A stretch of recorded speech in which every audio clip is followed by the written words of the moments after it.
Por que o autoconhecimento requer sacrifícios? Por que ao tentar entender alguma questão sua, você sente um gosto amargo na boca, sente culpa, responsabilidade por as coisas ter ficado assim? A gente sente, né, que foi enganado, seja por nós mesmos ou pelo mundo, em nossas narrativas, elucubrações e as nossas verdades, as nossas explicações, a nossa visão de mundo? Vamos utilizar a mitologia para entender melhor esse processo? Meu nome é Ricardo, sou psicólogo e trabalho com psicologia complexa junguiana. E seja muito bem-vindo ou bem-vinda. Hoje eu vou trazer alguns recortes da mitologia para tentar entender esse processo, esse fenômeno, não em um determinismo ou uma ideia fechada, mas uma coisa em aberto, uma reflexão que tem falhas, tem pontas soltas. O objetivo é trazer algumas reflexões sobre orgulho, autoconhecimento e a transformação da personalidade.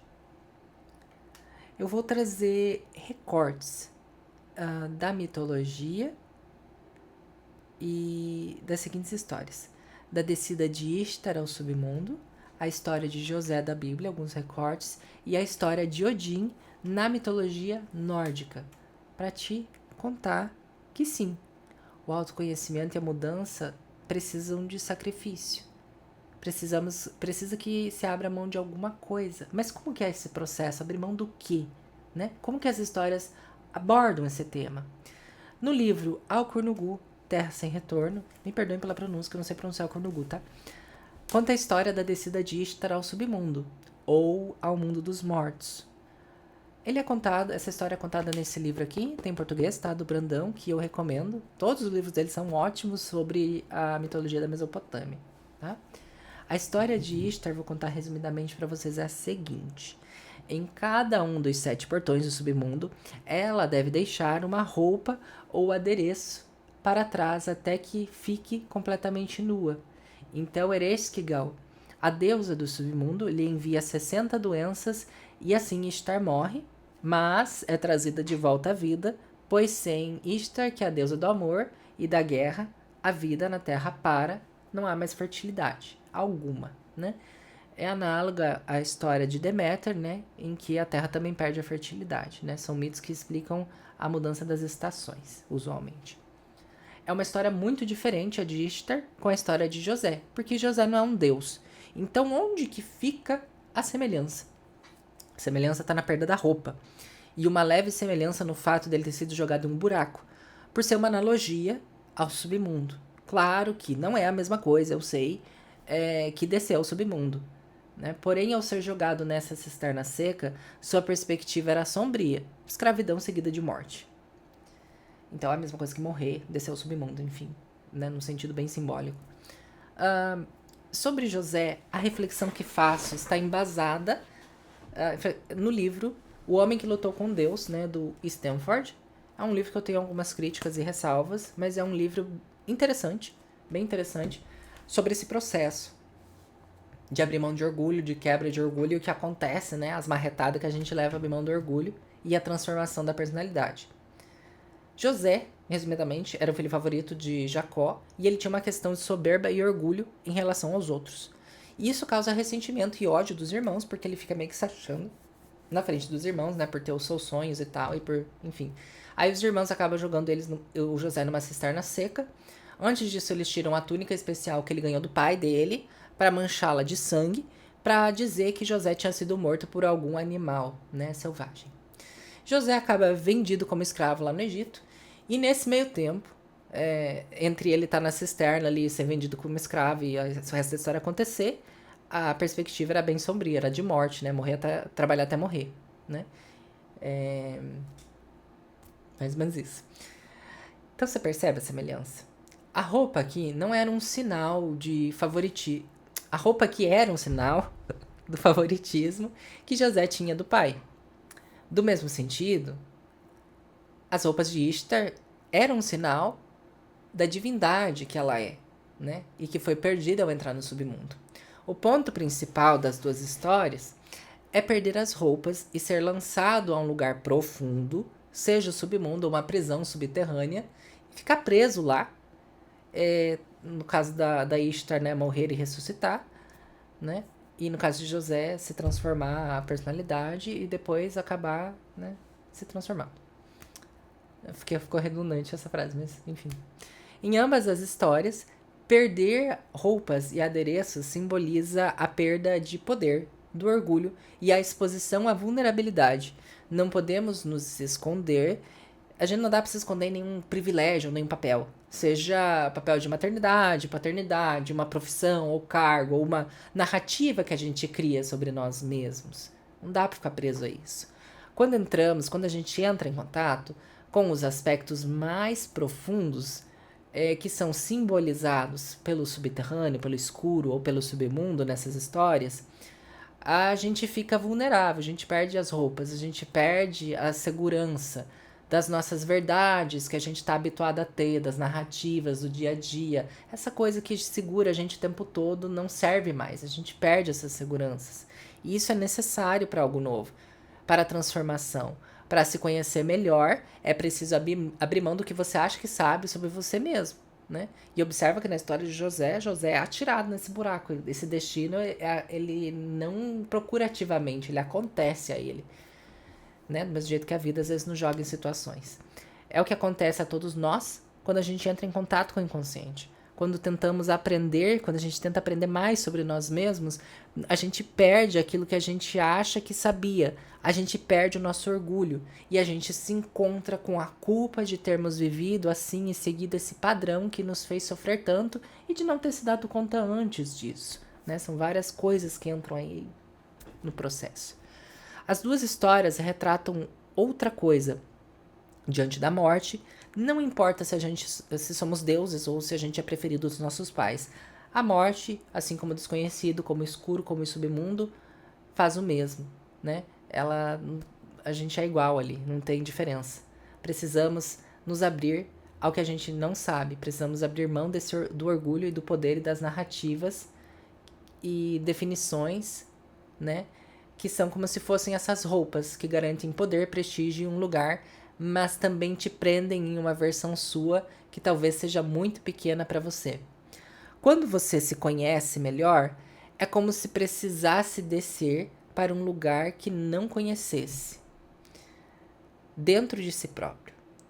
É como descer ao submundo. E para descer, você precisa abrir mão dos privilégios, da verdade que sempre confiou sobre si próprio, que é a narrativa que você conta para se proteger de sentidos e fatos mais profundos, muitas vezes dolorosos e secretos sobre si próprio. Estando no estado mais baixo é que nos abrimos para a mudança, né? Como diz o Eng na lenda de Korra. É o ponto mais baixo, quando a narrativa e a verdade que você se agarra não responde mais à sua vida atual. Que você perde essas roupas como nas histórias e está aberto para a mudança, aberto para ouvir. Na história de José, é o ponto mais baixo. O ponto mais baixo é o ponto inicial para profundas transformações, que vão realizar os sonhos que José teve na sua juventude, antes de cair no buraco, antes de ser vendido como escravo. O sonho era que seus irmãos se curvavam a ele, né? Não era exatamente isso, mas era meio que isso. Mas o que José não sabia é que para ter uma grande personalidade é preciso passar por grandes sofrimentos, lidar com grandes questões, né? O aprofundamento requer isso. Crescer dói, crescer envolve todas essas coisas. Ninguém se conhece profundamente sem pagar o preço, sem perder as roupas, os adereços, sem perder o favoritismo dos pais, sem perder o poder que acha que possui, diante do inconsciente, diante do desconhecido, diante da natureza e da morte, somos todos iguais, né? Todos têm que abrir mão para chegar em uma verdade mais ampla sobre si próprio. Outra história parecida que fala de sacrifício é a de Odin, na mitologia nórdica, porque para beber da fonte da sabedoria, ele precisava sacrificar um dos olhos, Não importava que Odin fosse parente do guardião da fonte, que era Mimir. Ele deveria, sem falta, sacrificar algo para obter a sabedoria. Um dos olhos de Odin ficou mergulhado na fonte. Isso simboliza que ele abriu mão de valorizar e ver unicamente o mundo externo com o olho, né, que ele sacrificou. Esse olho, ele abriu mão disso para poder passar a ver, entre aspas, né, o mundo interno, que através desse olho que ficou mergulhado na água. Então é como se ele visse o mundo agora meio a meio, né? Um pouco de atenção nos dois lados. Então nenhum status salva a gente do sacrifício necessário para o crescimento, para a sabedoria ou para resolver questões profundas de sentido sobre a vida, sobre quem você é e quais são seus mais profundos desejos, sentimentos ou pensamentos e que tipo de vida se apresenta para o sentido que você sente. Então, botar tudo isso em diálogo requer, assim, todas essas questões apresentadas nessas histórias. E por isso que muitas vezes a análise é um remédio amargo. Os sonhos são um remédio amargo, porque eles fazem com que você perca as roupas, perca os privilégios. Eles balançam suas crenças sobre quem você acha que é, quem você acha que deveria ser. Sonhos acabam te tirando do centro da questão. E não é mais sobre você, sobre o que você quer. É muito mais sobre ouvir você mesmo, de um ângulo completamente diferente, a se ver de um ângulo diferente. Se abrir para o desconhecido requer isso, né? Ninguém muda se apegando à mesma coisa, à mesma verdade, à mesma perspectiva, à mesma narrativa. Ninguém muda se agarrando na mesma coisa. A mudança requer sacrifício e para cada pessoa vai ser uma coisa única. Em geral, tende a ser o sacrifício das expectativas, do controle, da rigidez, em determinar quem você é ou quem você deveria ser. Mas como pode alguém saber quem deveria ser se não conhece tudo sobre si mesmo? E ninguém conhece tudo sobre si mesmo. Como que pode alguém conhecer a melhor versão e desejar essa melhor versão sem nem saber quem é? Como pode alguém determinar a direção que tem que mudar se lhe faltam informações cruciais sobre os pontos cegos, sobre as coisas que não vê sobre si mesmo?